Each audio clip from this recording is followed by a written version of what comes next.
Good evening to all. Today we are going to discuss about test and verify whether the following signal is periodic or not. Suppose if the signal is periodic, we will go to find out the value for periodicity or fundamental period. So this is the question. Verify the given CT signal x of t is periodic or not. So the x of t signal is having two kinds of information. So it is represented in cosine form. So 2 cos 2 pi by 3t plus 3 cos 2 pi 7t. So this is relevant to the standard formation. So we know that clearly the standard formation x of t is equal to a cos 2 pi f t.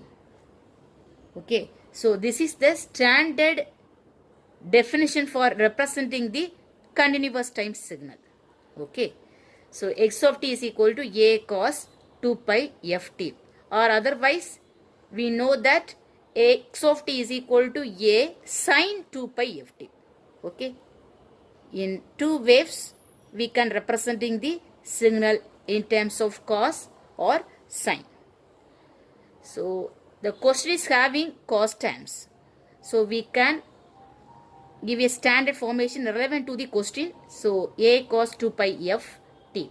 Okay, so the question is having two cos terms. So how will you write this? A cos 2 pi f1 t plus a cos 2 pi f2 t, because the x of t signal is having two kinds of frequency. The first frequency is 1 by 3. Then second frequency is 1 by 7. So this is the fundamental frequency f1 and f2 values. Okay, so basically we can write 2 cos omega naught t then plus 3 cos omega naught t. Okay, so two signals mean we can write simply 2 cos omega 1 t. Okay, so how will you write this? A cos omega 1 t plus a cos omega 2 t. Okay, so the x of t is having two angular frequency in terms of radians. So omega 1 and omega 2. So omega 1 is equal to 2 pi by 3. Okay, then omega 2 is equal to 2 pi by 7. So we know clearly. The next, what is f1?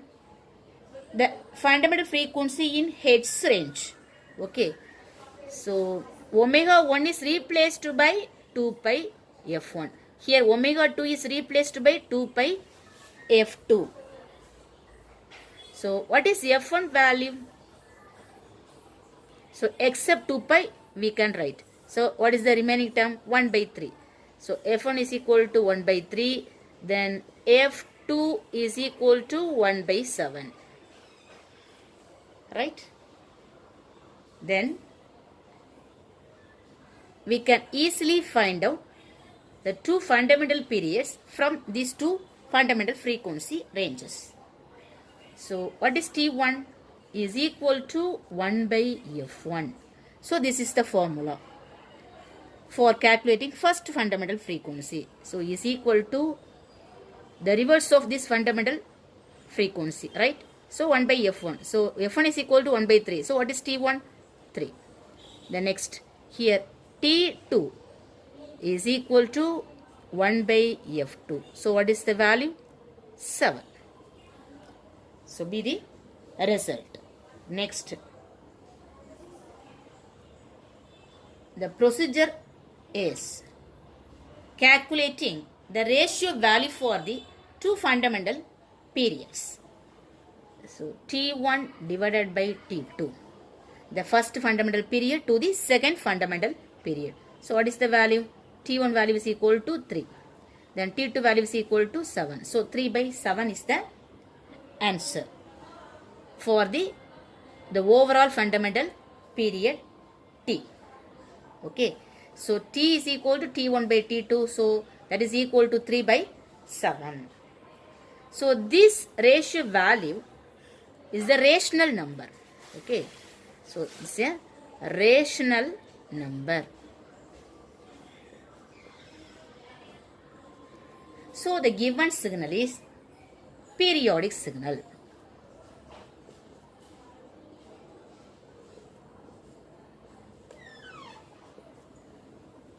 Suppose the ratio value for these two fundamental period is irrational number, means the result is aperiodic signal.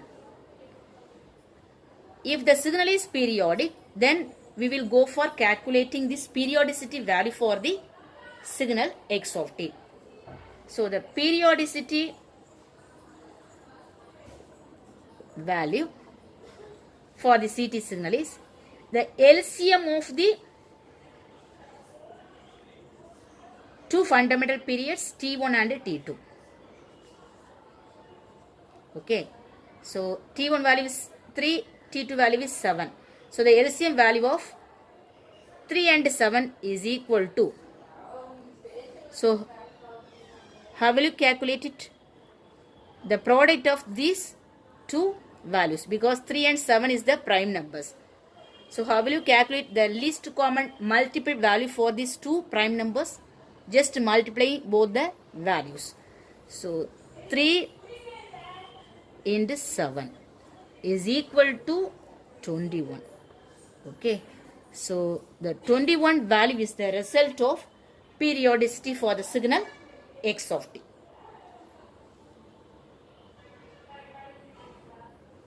Then next question is, given that the x of n dt signal is equal to e power j 7 pi n. Okay. So test and verify the given x of n signal is periodic or not. So we know that the periodicity condition. So what is the condition? X of n plus n is equal to x of n. Right? So we can add the fundamental period n to the input signal x of n.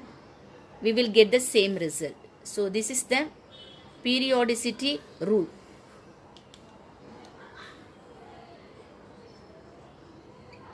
Periodicity.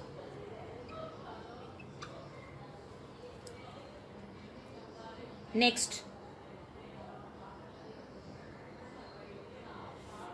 the information x of n is written in the formation of x of n plus n. How will you write this? X of n plus n is equal to e power j. So n is replaced by n plus n, right? So j 7 pi. So just you have to copy paste. The next n is replaced by, this n is replaced by n plus n.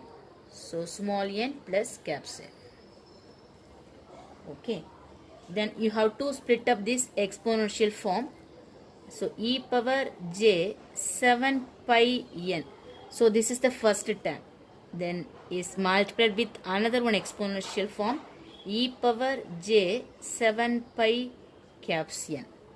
So we know that e power a plus b is equal to e power a into e power b.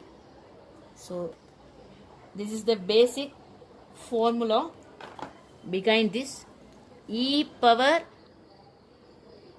a plus b. Okay. So e power a plus b is equal to e power a into e power b. So this is the formula. Okay. Then by using this principle you have written in this way. Then next we know that e power j 7 pi n. So what is the value? So the exponential form is converted into corresponding cos and sine function. So how will you write this? Cos 7 pi n plus j sine 7 pi n. So this is the way for representing exponential in terms of cos and sine function. Okay. So the exponential is having positive power, right? So we can put positive sign between cos and sine terms. So the j is imaginary part.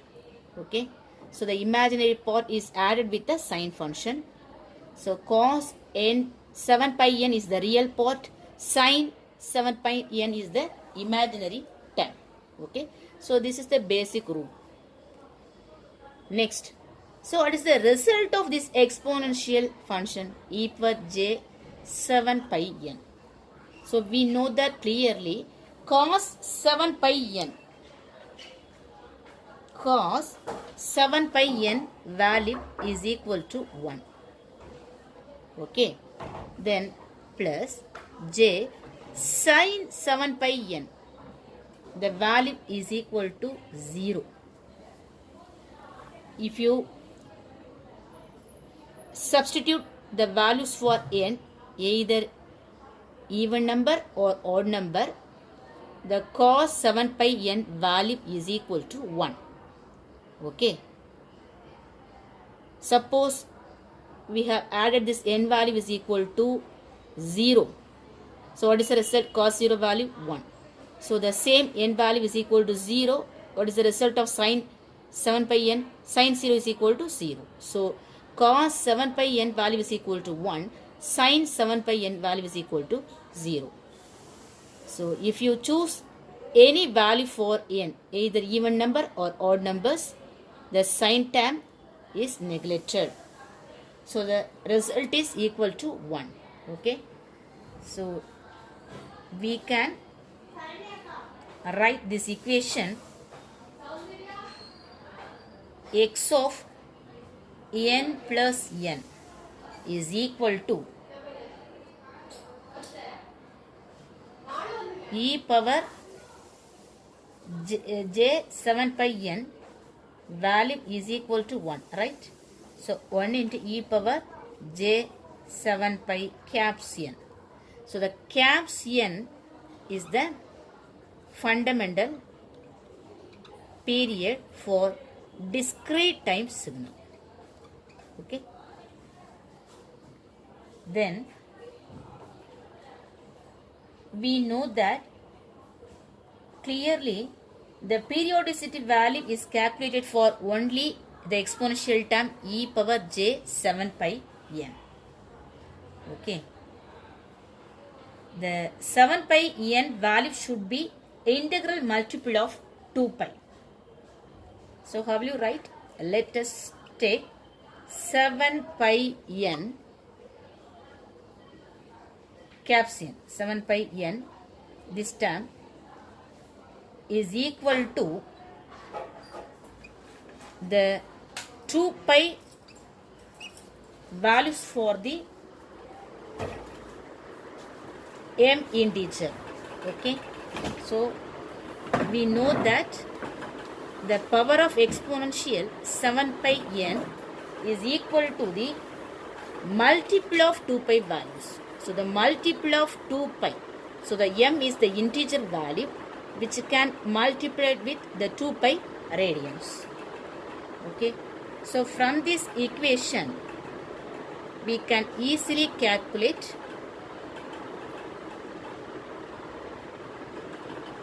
n value, fundamental period. Okay, so the n value is equal to m into 2 pi into this term 7 pi is moved to right portion, so 1 divided by 7 pi. So the pi will be cancelled. So finally we get this result, n is equal to 2m divided by 7. When the m value is equal to 7, then 14, then 21, and so on, means we can easily say that the x of n value is periodic with a fundamental period of 2 samples. Okay, suppose we can put the value m equal to 7. So what is the result? N value. So m is equal to 7 means, so 2 into 7 by 7. So what is the result of fundamental period n? N is equal to 2. So we can easily say that x of n is periodic, okay, with the fundamental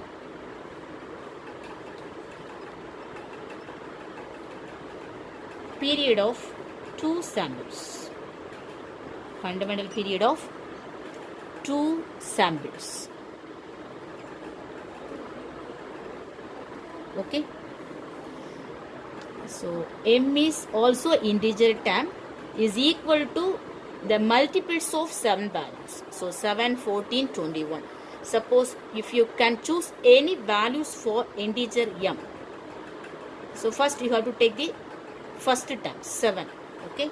So 7 means the result is equal to 2. So this is the fundamental period. So 2, which indicates what? 2 samples. Okay. N is equal to 2 means we will get a 2 samples. So the x of n must be the periodic signal which is having these 2 samples. 2 samples means 2 periodic informations. Okay. Thank you.